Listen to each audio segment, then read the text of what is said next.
नमस्कार। आज की कहानी है कर्मों का फल। आइए सुनते हैं। मुझे हमेशा आदमियों के परखने की सनक रही और अनुभव के आधार पर कह सकता हूँ कि यह अध्ययन जिनका मनोरंजन शिक्षाप्रद और घटनाओं से भरा हुआ है, उतना शायद और कोई अध्ययन न होगा।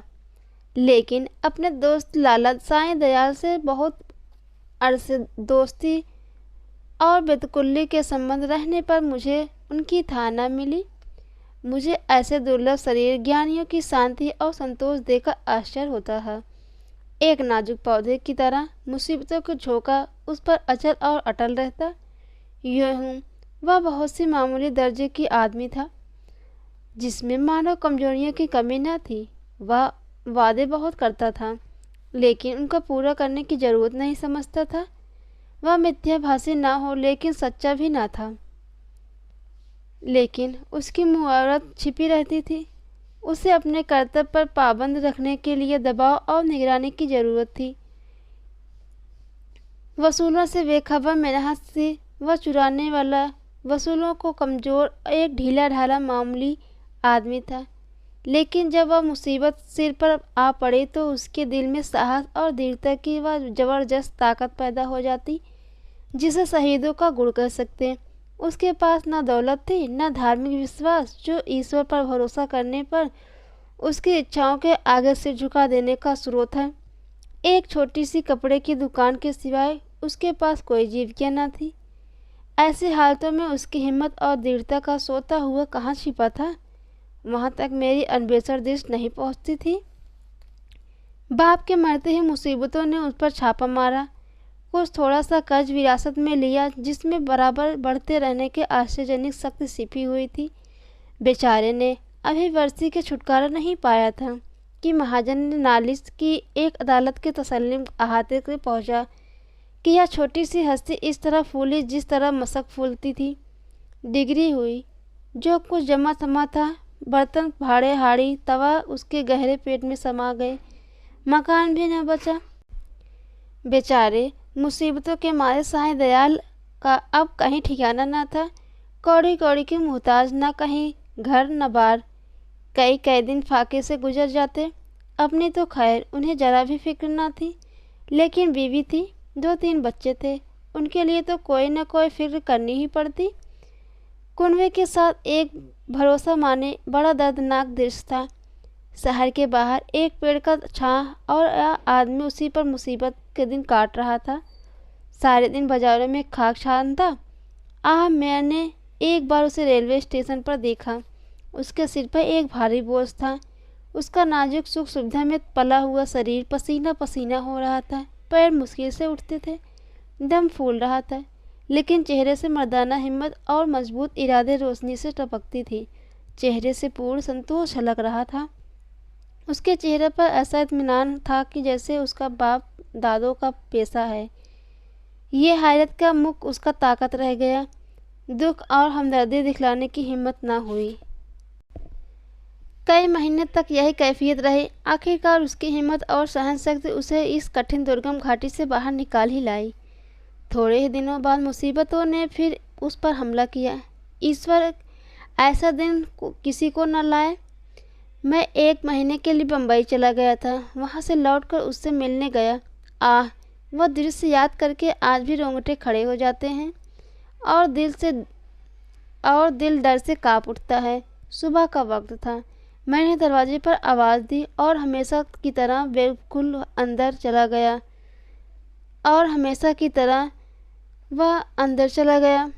मगर वहाँ साईं दयाल का हंसमुख चेहरा, जिस पर मर्दाना हिम्मत की ताजगी झलकती थी, नजर न आया। 1 महीने के बाद उसके घर जाऊं और आंखों से रोते हुए लेकिन होठों से हंसते हुए दौड़कर मेरे गले लिपट जाए, जरूर कोई आफत है। उसकी बीवी सिर झुकाए आई और मुझसे उसे कमरे में ले गई। मेरा दिल बैठ गया। साईं दयाल एक चारपाई पर मैले कुचले कपड़े पहने लेटे थे। साईं दयाल एक चारपाई पर मैले कुचले कपड़े पहनकर लेटे थे, आंखें बंद किए थे। बड़ा दर्द से कहार रहा था, जिसमें और बिछौने पर मक्खियाँ और गुच्छे गुच्छे बैठे हुए थे। आहट पाते ही मेरी तरफ देखा। मेरे जिगर के टुकड़े हो गए, हड्डियों का ढांचा रह गया था। दुर्बलता से इसकी ज़्यादा सच्ची और करुण तस्वीर न हो सकी थी। उसकी बीवी ने मेरी तरफ निराशा भरी आंखों से देखा। मेरी आंखों में आंसू भर आए। उसके सिमटे हुए ढांचे, बीमारी को मुश्किल एक ही जगह मिली होगी, जिंदगी का क्या जिक्र है। आखिर मैंने धीरे से पुकारा। आवाज़ सुनते ही वह बड़ी बड़ी आंखें खुल गई, लेकिन उनमें पीड़ा और शोक के आंसू न थे, संतोष और ईर्ष्या का भरोसे की रोशनी थी। वह पीला चेहरा, वह गंभीर संतोष का मौन चित्र, वह संतोष में संकल्प की सजीव थी। मेरी सहमी सूरत देखकर वह मुस्कुराया और धीमी आवाज में बोला, तुम ऐसे उदास क्यों हो? यह सब मेरे कर्मों का फल है। मगर कुछ अजब बदकिस्मत आदमी था। मुसीबतों को उससे खास मोहब्बत थी। किसे उम्मीद थी कि वह प्राण घातक रोग से मुक्ति पाएगा? डॉक्टर ने भी जवाब दे दिया था। मौत के मुंह से निकल आया। मगर भविष्य का जरा ज्ञान होता तो सबसे पहले उसे जहर देता। उस शोकपूर्ण घटना को याद करके कलेजा मुंह को आता है। धिक्कार है इस जिंदगी पर कि बाप अपनी आंखों से इकलौते बेटे का शोक देखे। कैसा हंसमुख, कैसा बदसूरत होनहार लड़का था, कैसा सुशील, कैसा मधुरभाषी। जालिम मौत से छाट लिया। प्लेग की दुबई मची हुई थी। शाम की गिल्टी निकली और सुबह को कैसी मनहूस आशुभ सुबह थी। बस जिंदगी सवेरे का चिराग की तरह बुझ गई। मैं उस वक्त अपने बच्चे के पास बैठा हुआ था और साईं दयाल दीवार की सहारा लिए बैठा हुआ था। खामोश आसमान की तरफ देखता था। मेरी और आंखों के सामने एक जालिम बेरहम मौत ने उस बच्चे को हमारे गोद से छीन लिया। मैं रोते हुए साईं दयाल के गले लिपट गया। सारे घर में कुमड़ाम मच गया था। बेचारी माँ पछाड़े खा रही थी। बहनें दौड़ दौड़ कर भाई की लाश से लिपटी हुई थी और जरा देर के लिए ईर्ष्या से संवेदना के आगे से झुका दिया। मोहल्ले की औरतों को आंसू बहाने के लिए दिल पर जोर रखने की जरूरत न थी। जब मेरे आंसू थमे नहीं तो साईं दयाल की तरफ देखा। आंखों में आंसू भरे हुए थे। संतोष का आंखों पर कोई बस नहीं। मर्दाना दृढ़ता और समर्पण का रंग स्पष्ट था। इस दुख की बाढ़ और तूफान में भी शांति और नया उसके दिल में डूबने से बचाए हुए थी। मैं एक बार फिर भौचक होकर उसका मुख ताकने लगा। इसी बीच में छोटी लड़की चंद्रमुखी निमोनिया की भेंट चढ़ गई। दिन के धंधे से फुर्सत पाकर जब मैं घर आता था, उसे प्यार से गोद उठा लेता था। मेरे हृदय को जो आनंद और आत्मिक शक्ति मिलती थी, उसे शब्दों में नहीं व्यक्त कर सकता। उसकी अदाएं सिर्फ दिल को लुभाने वाली नहीं, गम को भुलाने वाली है। जिस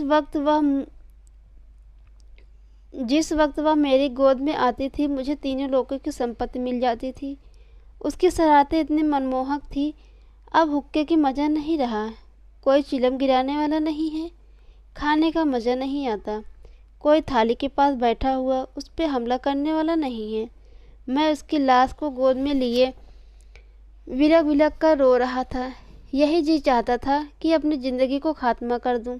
अचानक मैंने साईं दयाल को आते देखा। मैंने फौरन आंसू को पोंछ डाले। उनकी नन्ही सी जान को जमीन पर लिटाकर बाहर निकला और धैर्य और संतोष से देवता ने मेरी तरफ संवेदना की आंखों से देखा और मेरे गले लिपट कर रोने लगा।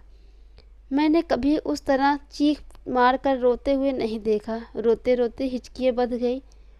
बेचैनी से बेसुध होकर वह बेहाल हो गया। वही आदमी है जिसका इकलौता बेटा मरा और माथे पर बल नहीं आया। यह काया पलट क्यों? साईं दयाल कुछ सोच विचार में पड़ गया और जमीन की तरफ ताकने लगा और बोला, यह कोई रहस्य नहीं, मेरे कर्मों का फल है। यह वाक्य मैंने चौथी बार अपनी जुबान से सुना और बोला, जिन कर्मों का फल ऐसा शक्तिदायक है, उन कर्मों से मुझे भी कुछ दीक्षा दो। मैं ऐसे फलों से क्यों वंचित रहूं? साईं दयाल व्यथापूर्ण स्वर में कहा, ईश्वर न करे कि तुम ऐसा कर्म करो और तुम्हारी जिंदगी उसका काला दाग लगे। मैंने जो किया वह मुझे अपनी लज्जाजनक और ऐसा घृणित मालूम होता है और ऐसा घृणित मालूम होता है कि उसे उसकी मुझे सज़ा मिले, मैं उसी खुशी के साथ झेलने के लिए तैयार हूँ। आह, मैंने ऐसे एक विचित्र खानदान को, जहाँ मेरा विश्वास और मेरी प्रतिष्ठा थी, अपनी वासनाओं की गंदगी का लथेड़ा है। एक ऐसे पवित्र हृदय को जिसमें मोहब्बत का दर्द था और सौंदर्य वाटिका की एक नई नई खिली हुई कली थी जिसमें सरलता सी सच्चाई थी। उस पवित्र हृदय में मैंने पाप और विश्वासघात की बीज हमेशा के लिए बो दिया। यह पाप है, मुझसे हुआ है। उसका पल्ला उन मुसीबतों से भारी है जो मेरे ऊपर अब तक पड़ी या आगे चलकर पड़ेगी। कोई सज़ा, कोई दुख, कोई क्षति उसका प्रायश्चित नहीं कर सकती। मैंने सपने भी नहीं सोचा था कि शायद दयाल अपने विश्वासों में इतना दृढ़ है। पाप हर आदमी से होता है। हमारा मानव जीवन पापों की लंबी सूची है। वह कौन सा दामन है जिस पर काले दाग ना हो? लेकिन कितने आदमी हैं जो अपने कर्मों की सजाओं को इस तरह उदारपूर्वक मुस्कुराते हुए झेलने के लिए तैयार हों। हम आग में कूदते हैं लेकिन जलने के लिए तैयार नहीं होते। मैं साईं दयाल को हमेशा इज्जत और निगाह से देखता हूँ। इन बातों को सुनकर मेरी नज़रों में उसकी इज्जत तिगनी हो गई। एक मामूली दुनियादार आदमी ने सीने में एक फ़कीर का दिल छिपा हुआ था। उसमें ज्ञान की ज्योति चमकती थी। मैंने उसकी तरफ श्रद्धापूर्ण आंखों से देखा। उसके गले से लिपट कर बोला, साईं दयाल, अब तक मैं तुम्हें एक दृढ़ स्वभाव का आदमी समझता था, लेकिन आज मालूम हुआ कि तुम उन पवित्र आत्माओं में हो जिनका अस्तित्व संसार के लिए वरदान है।